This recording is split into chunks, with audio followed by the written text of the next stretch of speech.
ok tout à fait. loolu mooy li njëkk. beneen bi ci topp mooy li ma naan mook Bamba Cissé dafa am loo xam ne ñoom ñaar ñëpp dama leen koy reprocher mais c'est dérangeant un peu. mooy le populisme là. borom picc yi. non gis nga Fatima. da nga may permettre encore une fois une digression qui n'a rien à voir ak li nga ma laaj. muy lan. mais parce que ça me touche personnellement. lan. pas personnellement mais ça me touche en tout cas waxu picc yi. picc yan. piccu Bamba Cissé yi.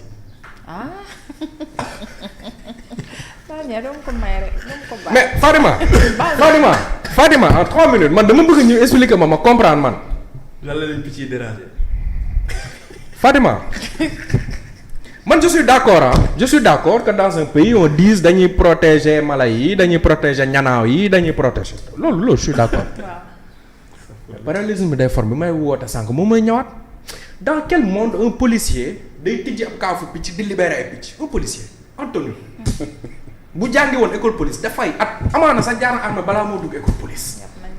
mais kooku yow amoon lenn loo koy def loolu dul mu jël ay picc quoi di tijji kaaf di dàq picc. c'est-à-dire ñiy wër di jaay picc la dàq. à côté tu vois un jeune homme de 19 ans de 16 ans bu nga xamante ne bi bul xam fu mu jëlee xaalisam day génnee juróomi dërëm ñu jaay ko ñaari picc mu jaay benn picc fukki dërëm kooku ñaata lay dàq. 100 francs picc 100 francs. fukki dërëm lay non xam nga booy picc nag géejawaay la quoi fooy naa caaray dama lay maanaam je t'explique concrètement la chose je t'explique concrètement la ay picc quoi.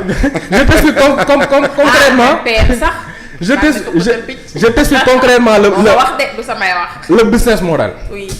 da nga day booy bi day dem lijjanti xaalis. juróom bu ne mu am ci ñaari picc benn picc bu mu jaayee fukki dërëm. waa léegi yow kooku. nga xañ ko lool. boo ko bëggee déjà dans ce pays là bu ñu ne bu kenn jaayati picc ce n'est pas le ministre de l'intérieur qui doit parler d'oiseaux. Ouais. C'est le ministre de l'environnement qui doit parler d'oiseaux. Mais chacun son rôle. wala ministre élevage sax. bu fekkee ni problème bi mooy li ñuy jaay ci mbedd mi la. loolu ministre de l'intérieur moo ci war a wax. mais munul nekk munul nekk kiy jaay picc munul nekk kiy jaay picc du ambi munul nekk kiy jaay picc du ambulant mais kiy jaay Colgate day ambulant non soit da ngay ay ambulant yépp wala nga bàyyi ñëpp ñu ambulant bu fekkee nag léegi ca biir la ñuy jaay la ministre des commerces moom moo ciy dugg bu dee ay médicaments de la rue la ñuy wax ministre de la santé moo ciy dugg bu dee ay picc la ñuy jaay ministre de l'environnement moo ciy dugg. Mais aujourd'hui nous avons un ministre de l'intérieur qui prend beaucoup de décisions te décisions yëpp dans le fond kenn mënu ko bañ la voie publique dañ ko war a assainir kenn mënu ko bañ mais man xam nga lan moo may déranger jàkkaarloo picc bu boo ko bëggee teree jaay picc mais prend au moins un mois boo xam ne journal officiel nga bind fa ne léegi Sénégal kat parce que assemblée waxtaanee nañu ab décret je sais pas. quelle forme nag sax nag tere nañ jaay picc mais yii sax nag dafa mais da ngay xëy quoi mais lii dafa baax parce que acteuru làmb yi dañuy gis seen bopp ci lii da ngay gis mbër bu jënd kaafu picc xam nga naawal yëpp ci naawal yëpp si arène bi sama classe gi nga xamante ni dañoo gëm yooyu noonu ñuy wax boo xëyee libérer ñetti picc nga dem jënd ñetti picc ñaan sa soxla libéré xam nga li ma wax léegi nag yooyu nag buñ ñu ko noree xañ nag ay Bamba Cissé koo doon koo doon kay c'était un exemple vraiment parmi tant d'autres muy exemple lu Déthié Fall bi nga koy dégg ci waxu yeewu 6 heures du matin il faut pas revenir là-dessus mooy ci waxu mi picc wala suñu ministre de la justice bu nee dafay joxar bi état français parce que dañoo ne wala justice française parce que dañoo ne mënuñ leen jox ma jàmbal dans certaines conditions. Très bien. ne dañuy tegante ñoom jënd c'est comme quand le premier ministre fait un tweet parce que dafa am ay athlètes yu ñu bañal visa États-Unis mi ne dafa defub tweet di xam le ne ñu sax bu ñu neexee dañuy dem Chine quoi. yàlla baax merci Baba. c'est du populisme. D'accord. et à un moment question yooyu wala décision yooyu wala choix yooyu mën nañu jëmale ci kanam nous avons des priorités tellement prioritaires. Très bien. te gis nga Fatima di nga ma bu sa émission di waaj a jeex di ma may 5 minutes ma wax ci. fi mu ne nii nag Baba. non li la fi jot a rëcc yëpp mënoo ko rattrapé non de. nekkuma ci li rëcc de. li actualité bi laa wax. nu mu tuddati rapport d'exécution budgétaire trimestriel T3.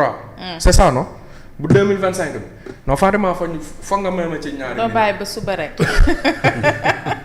doo bàyyi ba suba rek parce que xoolal dañ fiy nekk di wax waxu très bien d'accord très bien alors nu mu tuddati sax ñu balaa ñuy dugg si nu mu tuddati sax ci face to face yi ñu tereeg façon yooyu Thierno ñu concentré wu tuuti si suñu gan gi alors aujourd'hui taxawaay bi les serviteurs war a am yaakaaroo ni des na tuuti ci taxawaay bi nga xamante ne war na ko am parce que am na ñu bëri ñoo xamante ne dañuy indi ay critiques par rapport ak Pape Djibril Fall dem Touba dugg ci ndox mi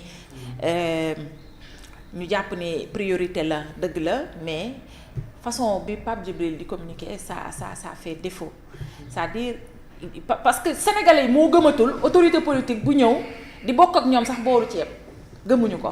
c'est comme si Bougane on voit Bougane mu dem dugg bi si car bi def accident mu dem dugg fa di xool image yooyu noonu sénégalais yi dañu ne communication boobu noonu baaxul est-ce que Pape Djibril Fall un peu du ngeen xoolaat mode de communication bi nga xam te ne mi ngi koy jël par exemple parce que dem Touba xool gars yi ci ndox mi lu noble la te depuis boobu defe naa bi mu defee sortie wam boobu état Sénégal am na ay dogal yu mu jëloon foofu noonu mais c'est la femme qui fait défaut.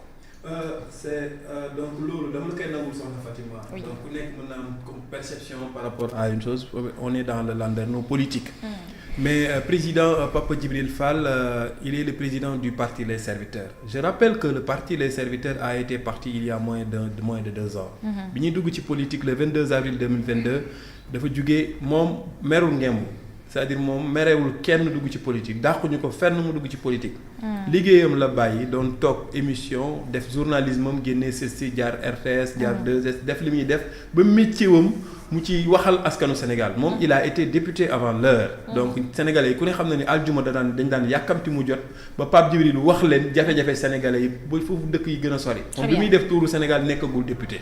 alors le 22 avril 2022 bi mu duggee ci politique mu dugg ko ak un mouvement le mouvement Les Serviteurs. donc mouvement boobu la demee def loo xam ne jafe na acteur politique def musu ko def Sénégal mën naa ko wax. mooy déjà dugg na politique 3 mois nekk na député xam naa duñ ci ñëwaat. avec 56 303 voix.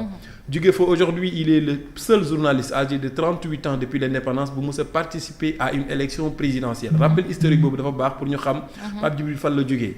ñu mu transformé parti boobu nag def ko mouvement def ko un parti donc ñun bi ñu nekkee parti defaguñu 5 ans defaguñu 6 ans bi mu nekkee parti ak léegi matagul sax 2 ans. ñu tuddee le parti Les Serviteurs structuré ko en février dernier. donc parti boobu nag bi mu taxawee li njëkk a am li ñu def mooy évaluation évaluer ni que en 2 ans en moins de 3 ans participer nañ en 3 élections. 2 législatives et une élection présidentielle. suñu leader nekk na ci candidat à une élection présidentielle jël ci 9e lu musuta am ci indépendance parce que 38 ans la am bi muy dem élection beneen bi mooy nekk na ci député 2 fois léegi président Pape Djibril Fall boobu dafa taxawee ñetti tànk. ñetti tànk yooyu ñun acteur politique Sénégal xëy na buñ nee tuwee acteur